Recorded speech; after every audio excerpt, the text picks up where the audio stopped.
संत कहते हैं, सीता राम गाइए राजा राम गाइए, सोए हैं भाग जगाइए। राजा राम गाइए राधे श्याम गाइए, सोए हैं भाग जगाइए। जय श्री हरि। पूज्य गुरुदेव के चरणों में बारंबार प्रणाम।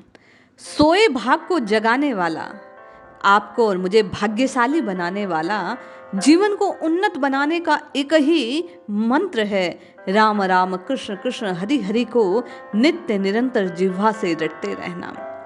कल्याण के एक अंक में जीवन के सच्चे लाभ को उद्घाटित किया गया। आइए उस लेख को श्रवण करते हैं। राम राम राम राम क्यों जपना चाहिए, इस बात को जानने का प्रयास करते हैं और राम राम राम राम जपकर अपने जीवन में सच्चे लाभ को प्राप्त करने का एक सदप्रयास हम सब सामूहिक रूप से करते हैं। लेखक कहते हैं, संसार का प्रत्येक प्राणी जीवन में सदा लाभ ही लाभ चाहता है, अपनी हानि कोई नहीं चाहता। परंतु देखा जाता है कि आमतौर पर आदमी धन के लाभ को ही वास्तविक समझता है।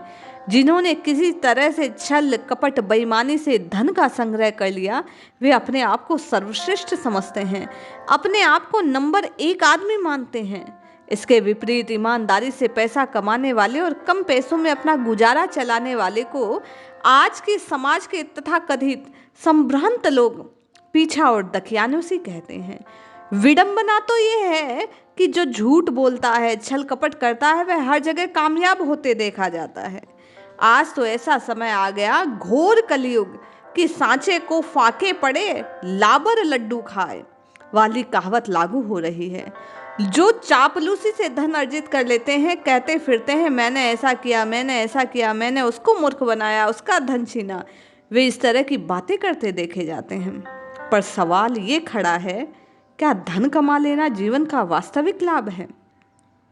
जिन्होंने संतों महापुरुषों की संगति नहीं की, वे वास्तविक लाभ को समझ सकते नहीं।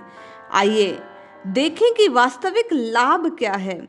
लाभ की परिभाषा बताते हुए संत शिरोमणि तुलसीदास जी ने रामचरितमानस के उत्तरखंड में कहा, लाभ कछुहरि भगति समाना, जेहि गावे सुति संत पुराना, हान की जग एहि सम कछु भाई, भजै न राम नर तनु पाई। अरे जिसने राम जी को नहीं भजा, ये मनुष्य शरीर पाकर उससे ज्यादा हानि कुछ नहीं है। जिसकी महिमा वेद पुराण सब गाते हैं, उस प्रभु भक्ति के समान और कोई लाभ नहीं है। शरीर पाकर प्रभु का भजन न किया, जगत में इसके समान कोई हानि और है नहीं। इस मूल्यवान शरीर से अथक परिश्रम करके केवल सांसारिक धन कमा रहे हैं हम और आप, जो अंत में स्वयं मिट्टी हो जाना है। इस धन से क्या लाभ? परलोक में तो ये धन साथ जाना नहीं। संसारी मनुष्यों की ये दशा देखकर सतपुरुष गुरु श्री अर्जुन देव जी महाराज कहते हैं, रे मुड़े ले कहूँ तू ढीला दीला, तोटे कहूँ बेगी धाइला। हे अज्ञानी मनुष्य, जीवन के सच्चे लाभ के लिए तू टालम टोल और आलस्य करता है, तू आत्मिक हानि की ओर शीघ्र दौड़ दौड़ कर जाता है। मनुष्य रूपी पूंजी अथवा सांसों की पूंजी जो परम पिता परमात्मा ने हम सबको दी, वह तो निरंतर हाथों से जा रही है, परंतु उस पूंजी के बदले आप और कौन सा लाभ ले रहे हैं, इस पर जरा गंभीरता पूर्वक विचार कीजिएगा। इस पूंजी के बदले आप सच्चा लाभ लेकर संसार सागर से पार जाएंगे तो परम पिता परमात्मा की कृपा प्राप्त करेंगे, जन्म मरण के चक्कर से हमेशा के लिए छूट जाएंगे। परंतु इस पूंजी के बदले संसार का धन बटोरते रहेंगे तो धन तो साथ जाएगा नहीं और बहुमूल्य शरीर भी व्यर्थ हो जाएगा। इतिहास गवाह है, धन कभी किसी का साथ गया नहीं। मुट्ठी बांधकर आए थे, खाली हाथ जाना है। आप कुछ लेकर जाना चाहते हैं या खाली हाथ, ये निर्णय तो आपको करना है। भजन, भक्ति, राम नाम और किए गए शुभ कर्मों का सच्चा धन ही अंतकाल में सहायता करेगा, परलोक में साथ जाएगा। सांसारिक धन तो यही छूट जाने वाला है। संत सहजोबाई स्पष्ट कहती है, यह अवसर दुर्लभ मिले, अचरज मनुषा देह, लाभ यही सर जो कहे, हरि सुमिरन कर ले है। संत महापुरुषों का कहना है, आप धन कमाओ क्योंकि धन के बगैर होने वाला नहीं है अपना गुजारा। पर धन कमाना, ये सात्विक धन भी आवश्यक है। धन कमाने के साथ साथ गला मत काटो, किसी के पेट में छुरी मत मारो, हर एक को हक मत छीनो, किसी के मेहनत की कमाई मत मारो। दूसरे का हक छीनने से, मेहनत की कमाई खाने से आप और मैं संतोष के साथ जीवन नहीं जी सकते। रामचरितमानस के उत्तरखंड में गोस्वामी जी ने कहा कि जगत में वही मनुष्य चतुरों के शिरोमणि हैं जो भक्ति रूपी मणि के लिए भली भांति यत्न करते हैं। चतुर शिरोमणि ते ही जग माही, जे मनि लागी सुजतन कराही।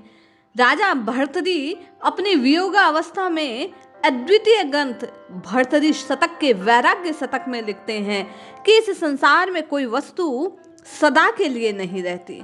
स्वर्ण का भंडार सुमेरु पर्वत प्रलय की अग्नि में भस्म हो जाता है, समुद्र सूख जाता है, विशाल पर्वतों का बोझ उठाने वाली पृथ्वी भी रसातल में चली जाती है, तो मनुष्य इस क्षणभंगुर शरीर पर क्या गर्व करता है? इसको भी एक दिन नष्ट होना ही है। एक अन्य श्लोक में वे कहते हैं कि संसार भर का वैभव मिल जाए, शत्रुओं को यदि परास्त कर दिया जाए, या बहुत से मित्र बना लिया जाए, या चिर आयु प्राप्त कर ली जाए, तो भी क्या? व्यक्ति कुछ नहीं कर ले, यदि उसने जीवन मरण के चक्र से मुक्ति पाने का प्रयास नहीं किया तो ये सब पाकर भी व्यर्थ है। राजा भर्तृहरि कहते हैं कि तन पर चिथड़ा पहना या पीतांबर धारण किया, इससे क्या फर्क पड़ता है? घर में स्त्री हो या अनेक स्त्रियां हो, हाथी घोड़े हो या न हो, भोजन रूखा सूखा खाया या तरमाल खाया, इन बातों से कोई फर्क नहीं पड़ता। लेकिन यदि मोक्ष के लिए प्रयत्न नहीं किया तो जीवन बेकार है, जीवन का सच्चा लाभ मिलने वाला नहीं है। इसीलिए बार बार करबद्ध आपसे प्रार्थना है कि हरि के नाम को जपिए, राम राम राम राम सुमिरन कीजिए, अपने उद्धार के मार्ग को प्रशस्त कीजिए। निश्चय ही राम राम राम जपने से आप और मैं जीवन का सच्चा लाभ राम जी की कृपा को प्राप्त कर लेंगे। राम जी के चरणों में आपका और मेरा अनुराग हो जाएगा। साधन सिद्धि राम पग नेहु, वह नेह प्राप्त हो जाएगा। ये राम राम राम राम की रटना आपकी और मेरी साधना को पूर्ण करने वाली है। राम जी के चरणों में अनुराग को, प्रीति को, नेह को, स्नेह को उत्पन्न करने वाली है। इसलिए रटते रहिए, भजते रहिए, राम राम कहते रहिए और अपने कल्याण का मार्ग सुशोभित कीजिए। जय श्री हरि, जय जय श्री सीताराम।